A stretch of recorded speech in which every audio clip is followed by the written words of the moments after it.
It's episode 69 of the Digital Marketing Masters podcast. Thanks for joining me today. I am digital marketer Yolanda Rose, and every week I bring you easy, actionable tips, content, and strategies that you can use to grow your business online almost immediately.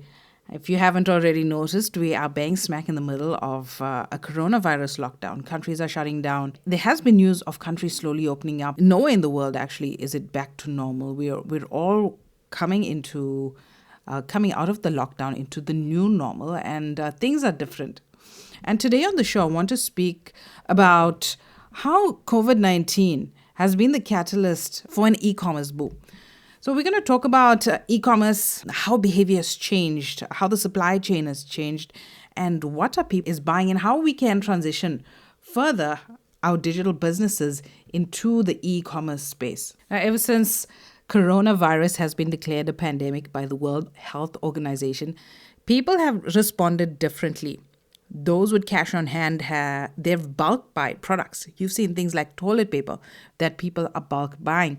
So the coronavirus has thrown people into a state of panic, a lot of panic buying. We find that medical supplies that should be reserved strictly for hospital and medical use is being used by common people, but it's not really providing the necessary protection that one would think it would. In a recent post by Ecommerce, I'm going to have the link of the Ecommerce publication in the show notes, so go check it out.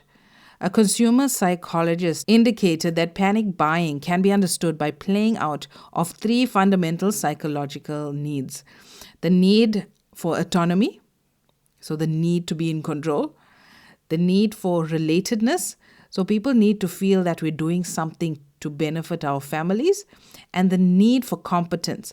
So people need to feel like they are smart shoppers making the correct choices. So that can be seen as one of the various reasons for the panic buying that has occurred across the world. It's not particular to any country, but across the world, people have just been panic buying.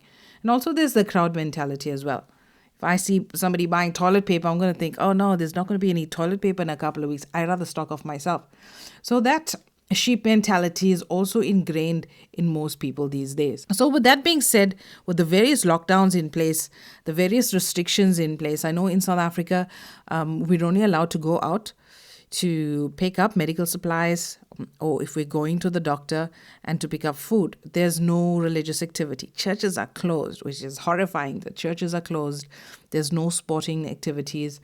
In some corners of South Africa, it's life as usual, but in the suburbs, we're on complete lockdown. It is dead silent, and because we're in Africa, you can hear the monkeys, you can hear the birds, you can hear all the animals, not lions, but nature is coming back to normal. In fact, in some cases in South Africa, hippopotamuses are roaming the street. Penguins are roaming the street. And if you check out CNN lately, you find that lions are lying down on tarred roads in the nature reserves or the game parks because there's nobody there. A lot is going back to nature and going back to normal. So people's behavior has changed. The not going out has changed.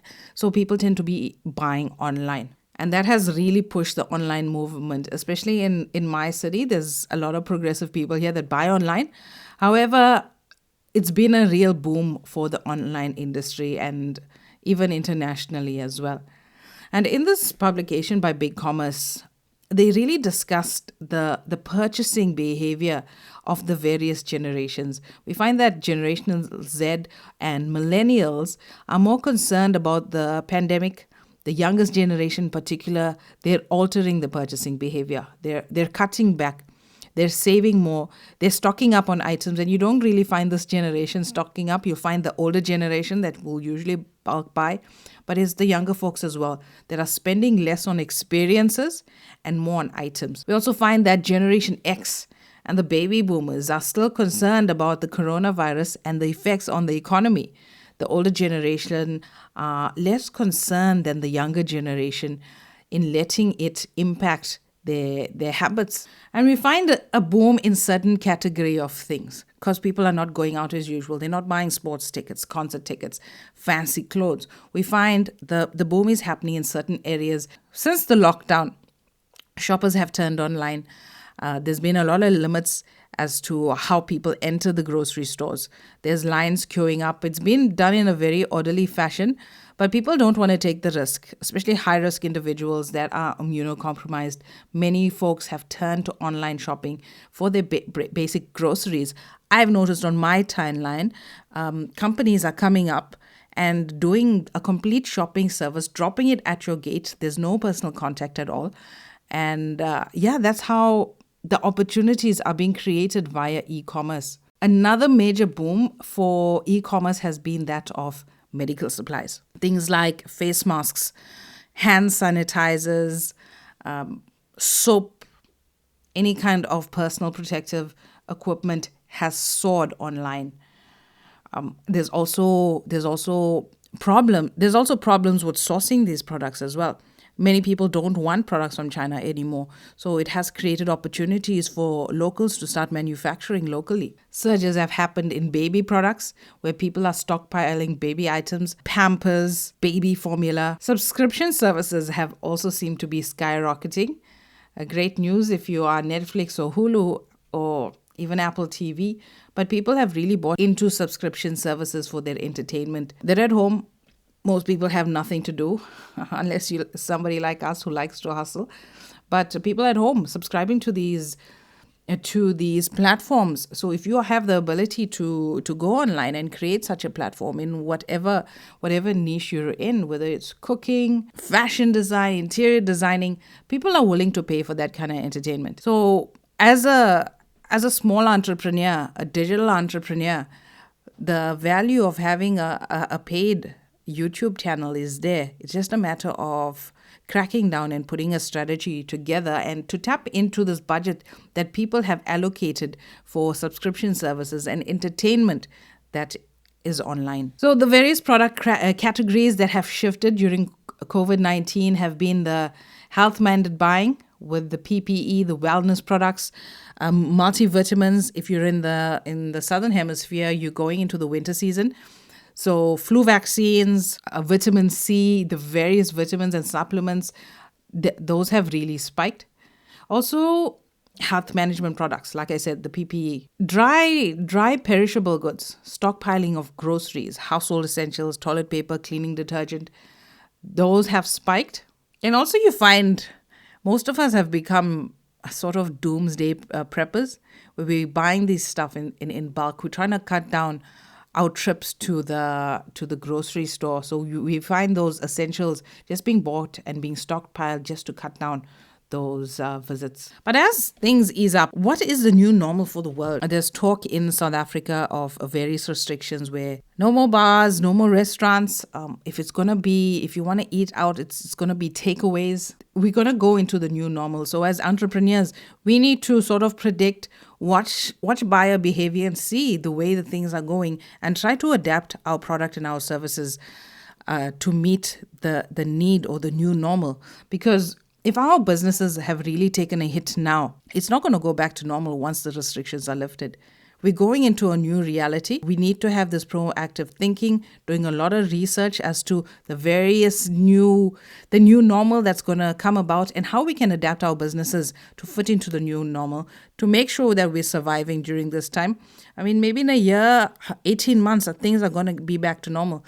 But as entrepreneurs, we need to survive in the meantime, and we need to be adaptable. Some other research that I was doing for this particular episode is what shoppers are buying right now online during COVID-19. And I came across a nice little graphic from a visual capitalist. I'm going to put that link in the show notes as well. And these are the top 10 fastest growing e-commerce product categories as compared to March 2020 to March 2019. Disposable gloves, bread making machines, cough medicines, soups, rices and pulses, the dried grains. Also packaged food, things like pastas and things like that. Fruit cups, weights. People want to be working out at home since we can't go to the gym anymore, or even go out for a run. It's not possible. Long life cream or milk. Dishwashing supplies. Toilet paper spiked 190% from last year to this year. Fitness goods, vitamins, dog food, and pain relief. So if you are not in any of these niches, now would be a nice time. And if you are in the e-commerce space, that was a nice time to sort of diversify. Because the reality is COVID-19 is not going anywhere anytime soon. Economies have to start opening up. Some of us will get the virus. Most of us will survive. Some of us might not. But the world is changing. The world has changed, and our businesses need to adapt accordingly. The 10 products that have really dropped during this time are: 1, luggage, briefcases, cameras, men's swimwear, bridal wear. The wedding industry has taken a huge knock because people cannot gather. Men's formal wear, women's swimwear, rash guards, which is considered swimwear as well, boys' athletic shoes, gym bags, party and event supplies, store fixtures and displays, drones, golf clubs, and coolers. So if you're golfing, now is a good time to maybe you can get yourself a good set. But if you are in any of these niches, I would look to somehow take a step back and pick up on some of the products that we spoke about that are booming, and how we can sort of diversify to keep that cash flow going during the new normal. Buying behavior has adapted to suit their needs, and we're going into the new normal, and we got to learn how to survive in the new normal as well. Even Amazon has announced that it can no longer keep up with consumer demand. As a result, it will be delaying the delivery of non-essential items, and in some cases, not taking orders for non-essential items at all. I cannot order anything from Amazon right now because they're simply not going to deliver. So this is sort of a double-edged sword, as the new dynamic that brings some retailers unprecedented demand, while the rest of us are stuck behind if we cannot adapt. So we have to be proactive and try to anticipate the buyer behavior